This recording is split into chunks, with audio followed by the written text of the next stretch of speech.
When it comes to beating gynecologic cancer, all women need to know their family history and have regular gynecologic checkups and Pap tests. We know that early detection is the most important fact in really conquering these cancers. Reproductive cancers that are detected in stage 1, when they're confined to the organ that they originated in, can be cured in most cases 80% of the time or greater. In the end, you're the one that's going to suffer for it.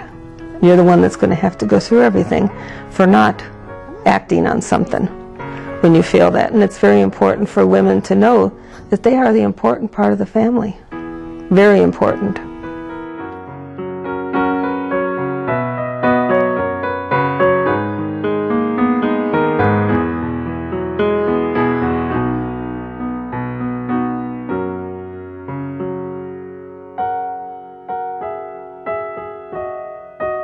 Prevention can be as important as treatment for every health issue. For women, knowing and following a checklist of recommended tests and screenings could save your life. Everyone should have their heart health, cholesterol, and blood pressure checked regularly. And regular dental, hearing, vision, and skin checks should be a part of everyone's preventative health routine. But women need to be aware of some gender-specific tests and screenings. For a woman with normal risk factors, government recommendations include an annual pelvic exam, an annual clinical breast exam starting at age 40, then every 1 to 2 years, an annual mammogram starting at age 40, and a Pap test at least every 3 years. There are also some specific screenings that women might not be aware of, including a thyroid test starting at age 35 and then every 5 years, a diabetes screening starting at age 45 and then every 3 to 4 years, regular colorectal screenings starting at age 50 or earlier if you have risk factors, and at least one bone mineral density test beginning as early as age 60. It's important to remember that these are only guidelines, and your doctor will use your individual medical information and history to personalize each recommendation.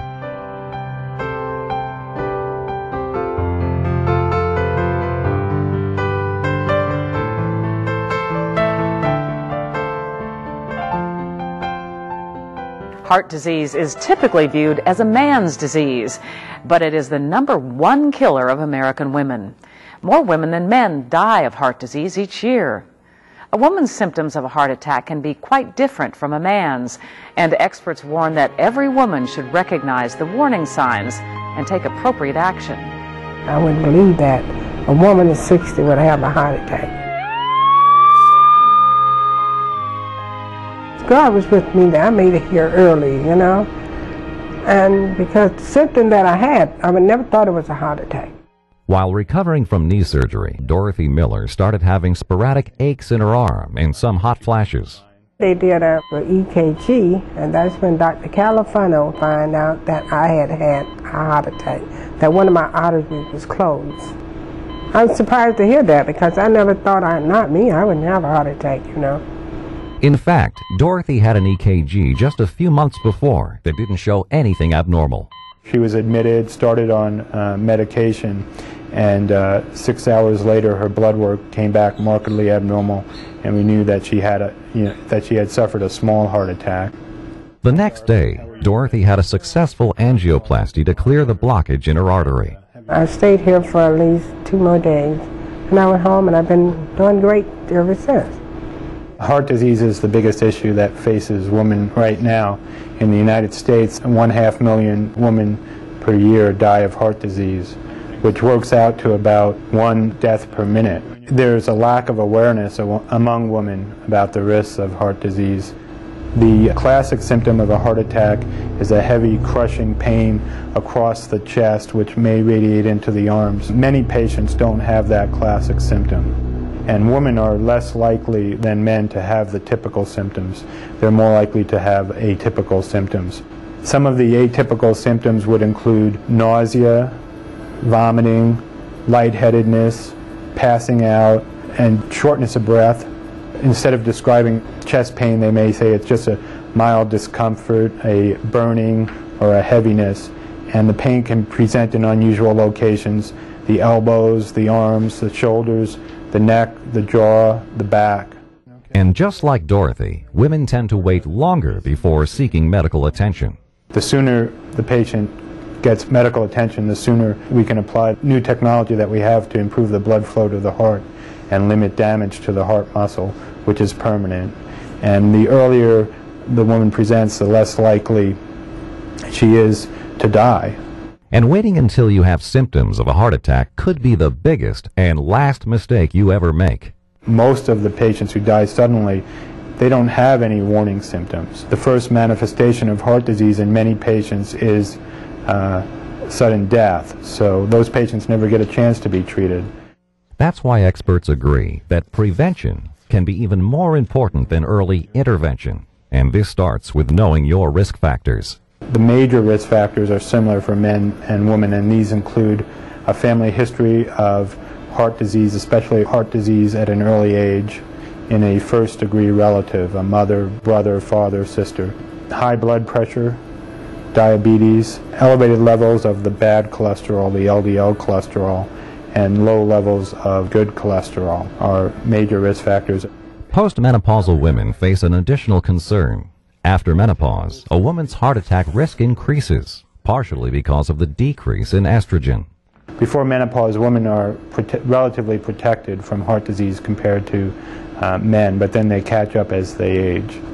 It's never too late to improve your cardiovascular health, even if you've already had a heart attack. Now it's changed my way of looking at things. You never know when you're going to have another heart attack.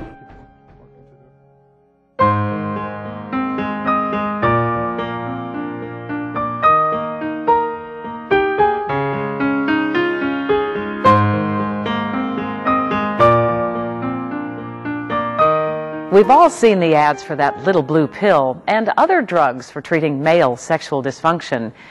It's been reported that as many as 25% of 65-year-old men suffer from erectile dysfunction. Now, though, recent studies reveal that nearly 40% of women of all ages report having sexual problems. It's just kind of like getting less and less sexual desire, and then I just kind of ignored it. And then my husband, it causes friction in the marriage, and then my husband kept asking me to go ask the doctor. This woman, who's asked not to use her real name, says her libido dramatically decreased after menopause. It got to the point that it's not there anymore. Urologist Dr. Castellanos was treating Lily for an unrelated condition when she reluctantly brought up her concerns. She noticed that she had no sexual desires or drive. It was interfering with her life. It was interfering with her family relationship. It was interfering with her as a person. Female dysfunction, if you look at community-based studies, that's where we go into the community and we do surveys, it's actually more common than in men. Unfortunately, it's not being addressed. In the male, because of all the advertising and the drug companies pushing different compounds or medications to treat it, it's very common. It's out of the closet and people are willing to talk about it. But unfortunately with female sexual dysfunction, that hasn't occurred to date yet. And your family's doing well? Yes. Good.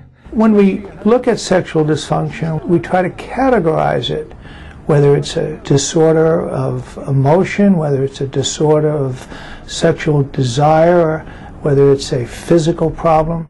You really need to do a complete physical exam, make sure there's no physical problems going on. Second, again, hormonal plays a tremendous role, and we need to do a hormonal status and see where she is in her life with her hormones. Some experts propose that women's sexual problems are seldom medically based and more often can be attributed to socio-cultural or economic factors, partner and relationship problems, and psychological factors. Lily's decreased libido was linked to the common hormonal changes associated with menopause, and working with Dr. Castellanos, her gynecologist prescribed medications to increase her testosterone.